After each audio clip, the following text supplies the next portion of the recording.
بسم الله الرحمن الرحيم. اهلا بيكم في حلقه جديده. طبعا احنا كنا داخلين على مصيبه بمعنى الكلمه، والحمد لله طبعا ربنا استرها، ورجال الداخليه يعني يعتبر انقذوا البلد من نوع من انواع المخدرات. كان دخل اوريدي البلد فعلا، والحمد لله تم ضبطه طبعا هو واللي كان معاه النوعيه ديت. وطبعا خطوره المخدر ايه؟ ان هو نوع من انواع المخدر اسمه GHB. المخدر ده بيعمل ايه بقى؟ للاسف طبعا ده معمول خصيصا عشان الاعتداء على السيدات والفتيات بكل سهوله، بكل سهوله. بمعنى ان اللي بيتناول المخدر ده مع اي مشروب، ايا كان نوع المشروب ايه هو، بيوصل لمرحله ان هو مش مركز في اي حاجه، وجسمه مستسلم تماما، وعنده القابليه للاعمال المنافيه للاداب. يعني بيتم استثار البني ادم. فتخيل بقى ان لما واحده حد يحط لها الحاجه دي ويعمل ده معاها دون اي مقاومه، وبمزاج عالي جدا، وبموافقه تامه منها، وتحت رغبتها، هيتمسك ازاي؟ ما هي خلاص، هي ما حصلش اغتصاب هنا. هو هنا ما حصلش اغتصاب. فالمخدر ده كان هيخلي كله يتم الاعتداء عليه بسهوله، على حسب بقى طبعا الشخص اللي هيعمل ده مع السيده او الفتاه اللي يعرفها، سواء بقى زميله، صديقه، زميله عمل. فالموضوع ده لو كان وصل وانتشر في البلد، شكرا. فالحمد لله رب العالمين ان ربنا كرم المجتمع وحمانا من نوع من انواع المخدر. دخل البلد ازاي؟ بس الحمد لله ان هو اتمسك طبعا، وبنشكر رجال الداخليه اللي قاموا على كده وقدروا يحموا بناتنا واهلنا وامهاتنا واخواتنا وبناتنا وكله. يعني كل من هو سيده في المجتمع المصري، كل ما هي سيده، كل ما هي فتاه، كل ما هي انثى، كان هيبقى الموضوع صعب جدا وصعب اثباته. هتثبته ازاي؟ ان هي تم اغتصابها. الموضوع هيبقى باين ان هو تم بارادتها كامله. طب انت كنت هتعرف منين؟ كنت هتعرف منين؟ فالحمد لله رب العالمين. طبعا انا سمعت الخبر حبيت اقوله واشكر فيها طبعا رجال الداخليه. واي حاجه ايجابيه يا جماعه لازم نتكلم عليها، ولازم نطلع نشكر اللي بيساعد في حاجه زي كده.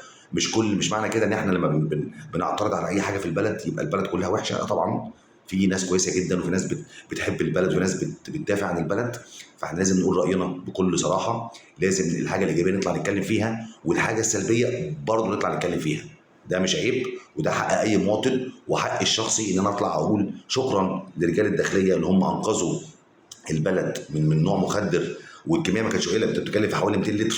200 لتر. هو تقريبا اعتقد ان هو سائل. معنى كلمه 200 لتر الكميه المذكوره معناه ان هو سائل. ف 200 لتر دي، وبيقول لك الكميه اللي بتتحط على المشروب قليله جدا، يعني ممكن تكاد تكون نقطه او نقطتين تقريبا. اللي هو يعني طبعا الكلام ده طبعا عن لسان دكتور. يعني هو اللي قال، انا مش دكتور بس انا بحثت في الموضوع يعني، وعرفت ان هو عباره عن سائل تقريبا، وبيتحط فيه بنظام نقط. فتتخيل بقى 200 لتر دول كانوا ممكن يتوزعوا ازاي ويعملوا ايه. وطبعا هيتم بقى انتاج منه، يعني انت هتاخد منه وتطلع تاني، فاهم؟ والدنيا تكبر بقى والعمليه تنتشر وايه، والبلد تخرب. فالحمد لله رب العالمين ربنا انقذنا، ربنا حارس البلد دي، واحنا في رباط الى يوم الدين. والحمد لله على كل حال. حبيت اطلع اقول المعلومه دي واقول الحمد لله ان ربنا انقذنا من الموضوع دوت. وانا مش عارف الناس اللي نفسها توقع البلد دي، يعني ربنا يرحمنا منهم، وربنا يعني يقوينا عليهم. وان شاء الله ما حدش هيقدر يوقع البلد دي، عشان مصر هتفضل في رباط الى يوم الدين. تحياتي ليكم. دي كانت معلومه على السريع كده، حاجه مهمه حبيت اذكرها. واشكر رجال الداخليه كلهم، حتى اللي ما اشتركش في الموضوع برضو بشكرهم على المجهودات اللي بيعملوها. ان هم بيمسكوا الحاجات دي عشان يحمونا ويحموا شبابنا ويحموا سيدات مصر كفتيات او امهات او ايا كان. هي ايه يعني. طبعا والهدف كله كان ان هو يدمر المجتمع المصري تقريبا، ويوصلنا لمرحله اخلاقيه احنا مش بتاعتنا طبعا، وعمرنا ما هنوصل لها ان شاء الله. وربنا هيكرمنا وهيحافظ علينا. واحنا برضو لازم بايدينا احنا نحاول نعدل من نفسنا، ونحاول نبقى في وعي شويه للي جاي، عشان احنا داخلين على مرحله هي الحرب اللي هتبقى على مصر مش حرب عسكريه بس، هتبقى حرب عسكريه وحرب اقتصاديه وحرب نفسيه وحرب ثقافيه وحرب علميه وحرب في كل حاجه، في كل حاجه.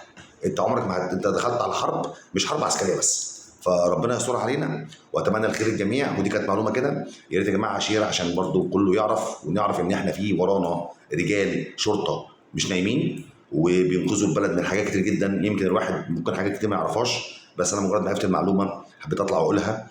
ويا ريت يا جماعه كله يشير ويعمل لايك للفيديو ومتابعه للصفحه عشان يجي لك كله جديد، وانتظروا فيديوهات ومعلومات حلوه واخبار وقرارات كويسه جدا يعني انا اعرفها وهطلعها بفيديوهات متتاليه ان شاء الله الفتره اللي جايه. تحياتي ليكم واشوفكم على خير.